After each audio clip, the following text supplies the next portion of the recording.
वचन राधा स्वामी वार्तिक भाग दूसरा वचन 239। संसारी पदार्थों को जो जीव आप भोगते हैं तो अंत को 84 जाने के अधिकारी होते हैं, और जो जीव उन्हीं पदार्थों को संत सद्गुरु और साध के भोग में रखें तो परम पद के अधिकारी होते हैं।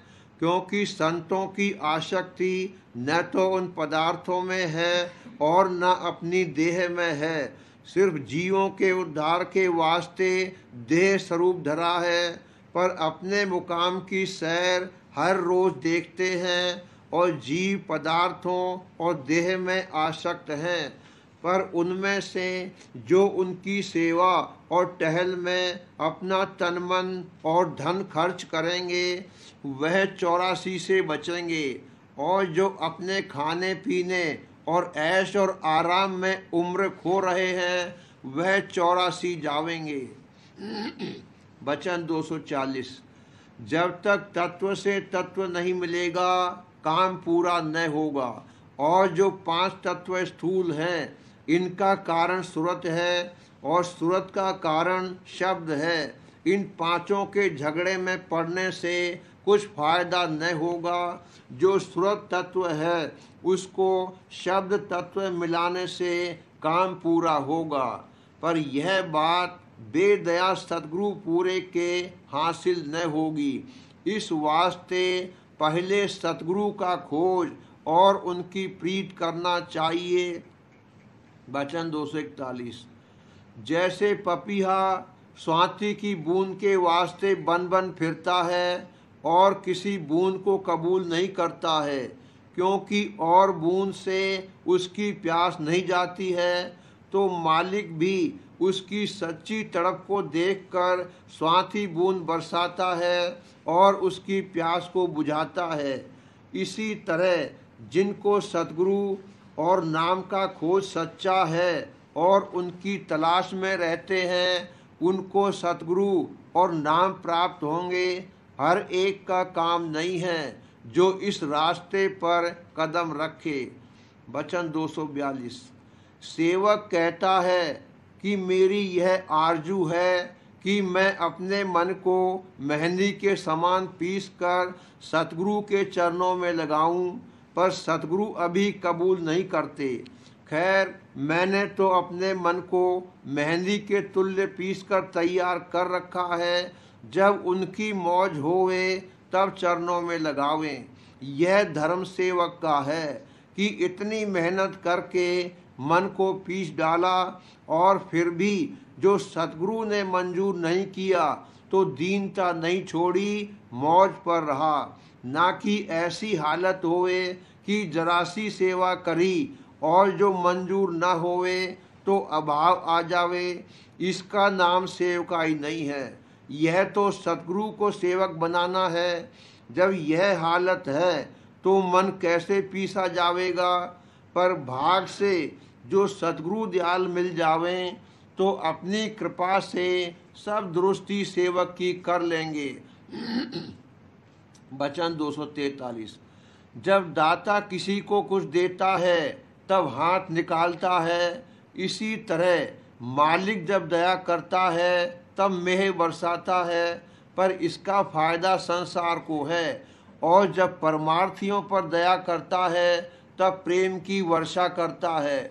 जिस किसी में सब गुण है और प्रेम नहीं तो वह खाली है, और जिसमें कोई गुण नहीं पर प्रेम है वही दरबार में दखल पावेगा। इस वास्ते मुख्य प्रेम है, और यह प्रेम बगैर सतगुरु भक्ति के हासिल न होगा। वचन 244। संत जो उस पद को बेअंत कहते हैं, सो यह बात नहीं है कि उनको उसका अंत नहीं मालूम है या नहीं पाया। इसका मतलब यह है कि वहाँ का जो आनंद है वह बेअंत है, और संत उस मुकाम पर जल मछली की तरह से रहते हैं। अब जो कोई यह कहे कि मछली ने जल को नहीं लखा या उसका अंत नहीं पाया, यह कहना गलत है। और जो ऐसे हैं कि जल में जल रूप हो गए उनकी कुछ तारीफ नहीं है।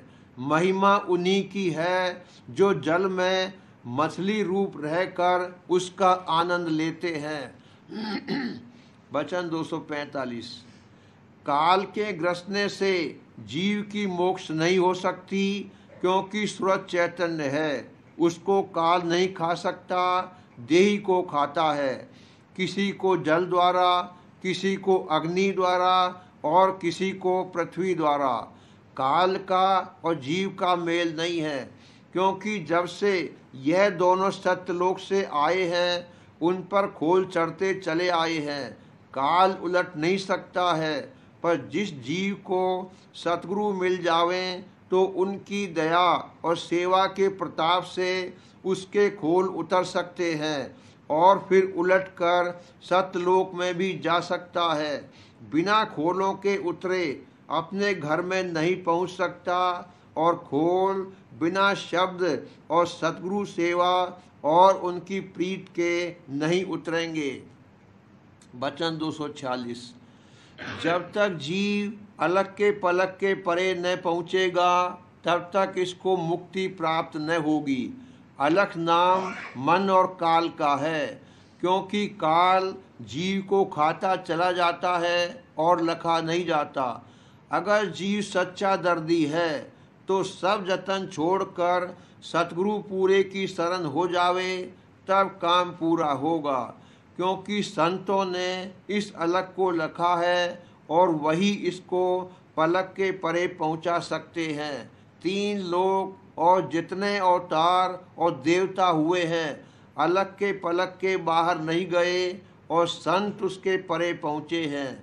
इस वास्ते जो उनकी शरण लेगा वह काल की हद से बाहर हो जाएगा, और जो पिछलों की टेक में रहेगा और वक्त के पूरे सतगुरु पर भाव और निश्चय नहीं लावेगा, वह संतों के निज भेद को नहीं पावेगा और काल के जाल से बाहर न होगा।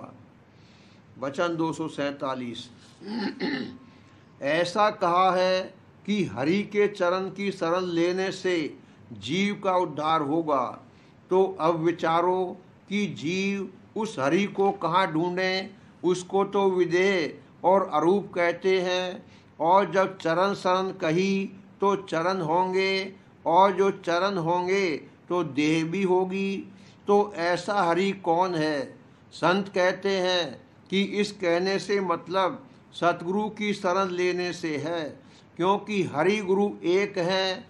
इस वास्ते सतगुरु वक्त की शरण लेना चाहिए, तब वह नाम जिसको पतित उदाहरण कहते हैं मिलेगा, और उसकी कमाई साध संग से होगी। यानी सब कुसंग छोड़ करके पहले साध संग करे, तब कमाई बन पड़ेगी। और मालूम होवे कि माता पिता सुत स्त्री और संसारी जीवों का संग कुसंग में दाखिल है, क्योंकि इनके संग से न सतगुरु की शरण ली जावेगी और न नाम मिलेगा और न साध संग बन सके। पर जो सतगुरु पूरे अपनी मेहर और दया करें तो सब काम बनवा लें। वचन 248। असल में संतों के मत की रीत और वेद मत की रीत में विरोध नहीं है, पर सिद्धांत संतों का वेद के सिद्धांत से बहुत ऊंचा है। यानी वेद में जो कहा है कि कर्म और उपासना करना चाहिए, सो ही संत भी कहते हैं कि पहले सतगुरु की सेवा तन मन धन से करना और उनका सत्संग करना, यह कर्म है। और जो सतगुरु अंतर में नाम यानी शब्द का भेद बतावें, उसमें सुरत का लगाना उपासना है। वेद में जीव और ईश्वर के 3 स्वरूप लिखे हैं, यानी विश्व, तेजस और प्राज्ञ। यह 3 रूप जीव के, और वैराट, हिरण्यगर्भ और अव्याकृत, ये 3 रूप ईश्वर के हैं। हाल के ज्ञानी ईश्वर को नहीं मानते। उनकी कहन है कि एक जमात का नाम गल्ला है या 1000 आदमी की फौज को पलटन कहा, ऐसे ही ईश्वर को समझते हैं। जब वह अलहदा अलहदा हो गए फिर वह नाम भी जाता रहा। इस हिसाब से ईश्वर कहाँ रहा, और जब ईश्वर नहीं ठहरा तो उपासना किसकी करें, क्योंकि बिना नाम रूप और लीला और धाम के उपासना नहीं बन सकती है। इस सबब से यह लोग गलती में पड़े हैं, और इसी सबब से इनका ज्ञान भी वाचक ज्ञान है। बिना कर्म और उपासना के पोथी पढ़कर और बुद्धि से विचार करके हासिल किया है, और जो किसी को उपासना करके सच्चा ज्ञान भी हुआ तो भी वह संतों के कर्म की हद में है। निर्देश संतों का उसके बहुत आगे और ऊंचा है, और जो कर्म की वेद में लिखे हैं वह पिछले युग के हैं, ना तो वह जीवों से विधि पूर्वक अब बन सकते हैं और न उनमें वह फल है। अब जो कोई कर्म करे वह भी संतों के द्वारा, और जो उपासना करे वह भी संतों की दया लेकर, तब काम पूरा बनेगा। यानी वेद के सिद्धांत और उसके परे पहुँचेगा, और तरह से इस वक्त में कुछ काम नहीं बनेगा।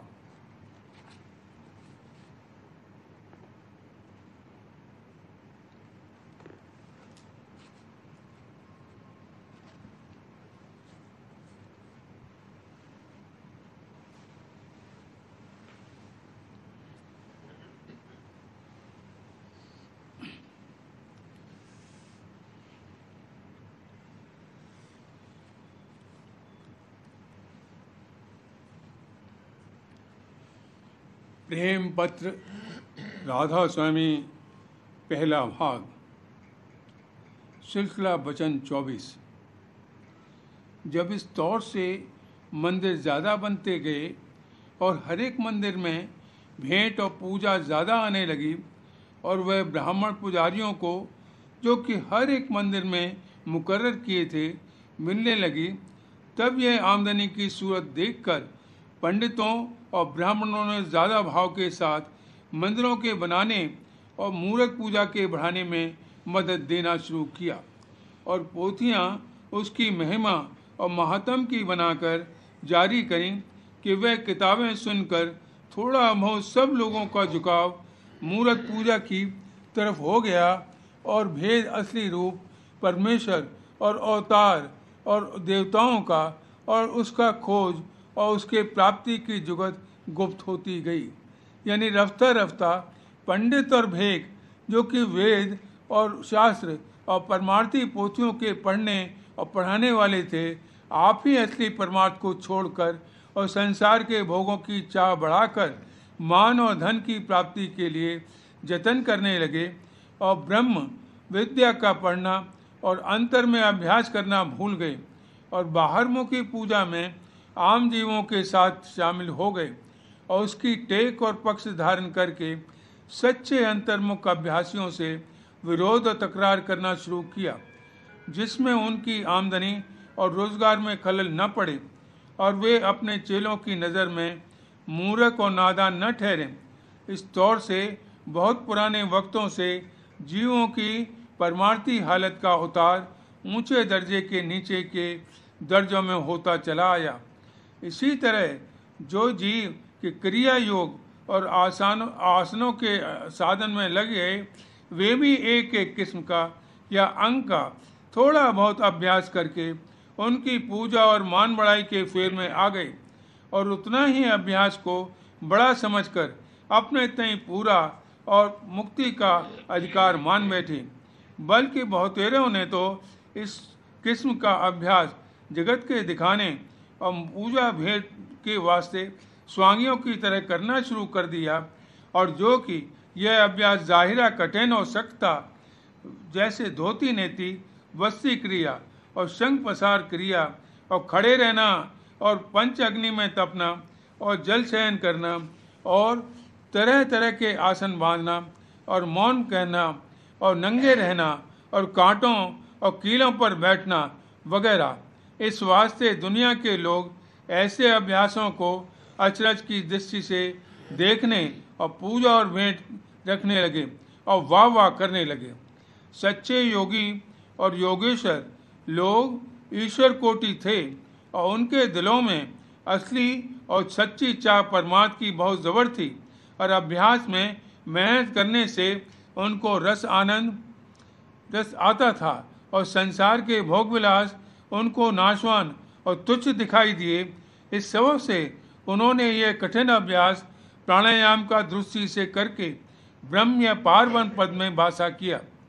जब ईश्वर कोटि कोई बिरले रह गए और जीव कोटि लोग उस अभ्यास में शामिल हुए।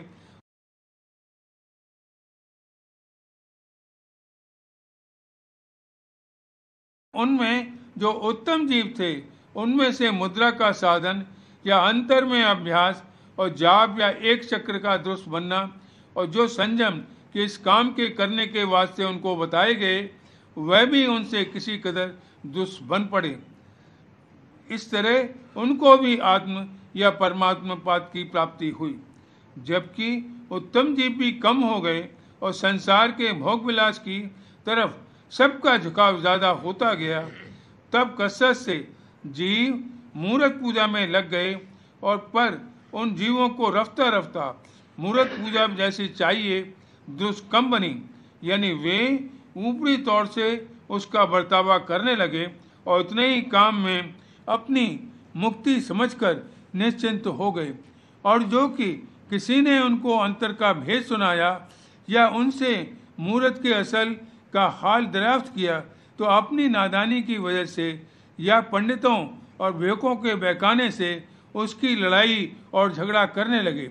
इस तौर से नकली परमार्थी यानी नकली भक्ति और नकली पूजा की चाल जहाँ तहाँ कसरत से जारी हो गई। जब प्राणों या मुद्राओं की पूरी तौर से साधना करने वाले गुप्त हो गए और यह अभ्यास भी बजाय चढ़ाने मन और प्राणों के सिर्फ मन के ठहराने के वास्ते मुफीद समझा गया, यानी थोड़े दिन ऐसा अभ्यास करके लोग अपने आप में पूरा समझने लगे और कसरत से जीव मूर्त या निशानों या तीर्थ की पूजा में लग गए। और जो कोई थोड़े बहुत विद्यावान थे वे वाचक ज्ञान में मगन हो गए और अपने को ब्रह्म मानने लगे और अक्सर क्रिया लोग यानी स्वांगी बन गए। तब इस तरह की मूर्ति का रास्ता बिल्कुल बंद देखकर कुल मालिक दयाल ने की मौत से संत सदगुरु प्रकट हुए और उन्होंने सब मतों की कसरें दिखलाकर श्रेष्ठ मार्ग का उपदेश किया। हरचंद शुरू में बहुत कम जीवों ने उनके वचन को माना, फिर बहुत से उनकी वाणी और वचन पढ़ने लगे और सुनने लगे और थोड़ी बहुत उनको अपने परमार्थ की कसरों की खबर पड़ती गई। फिर मौत से साध एक के पीछे एक कितने ही देशों में प्रकट हुए और उन्होंने सद्मार्ग का भेद उसी मुकाम तक का जो कि वेदों का सिद्धांत है प्रकट किया। इसमें बहुत से जीव लग गए पर उनमें पूरे और सच्चे अभ्यासी कम निकले, लेकिन संतों और साधुओं ने अपनी दया के बल से बहुत से जीवों का उद्धार किया।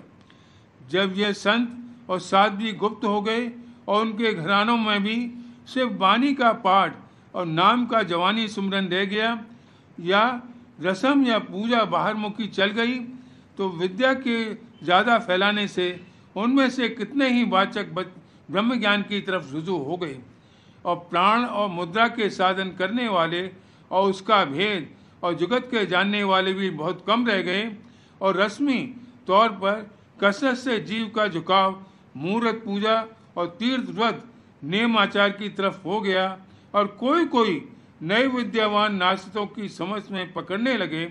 तब कुल मालिक राधा स्वामी दयाल आप सदगुरु रूप धार कर प्रकट जगत में प्रकट हुए और आसान तौर से सूरज शब्द मार्ग के जुगत जो कि धुरधाम तक पहुंचाने वाली है और जिसको आज तक किसी संत ने भी साफ तौर पर प्रकट नहीं किया था, सहज और आम तौर पर समझाई, जिसमें हर कोई मर्द और औरत, विद्यावान और अविद्यावान, हिंदू और मुसलमान और ईसाई और जैनी और सरावगी और पारसी और यहूदी यानी किसी कौम का, किसी पंथ या देश का आदमी होवे शामिल होकर अपना सच्चा उद्धार आप हासिल कर सकता है और जीते जी अपनी मुक्ति की सूरत किसी कदर यानी जिस कदर उसका अभ्यास तेज होवे अपने अंतर में अपनी हालत को परख कर आप जांच कर सकता है।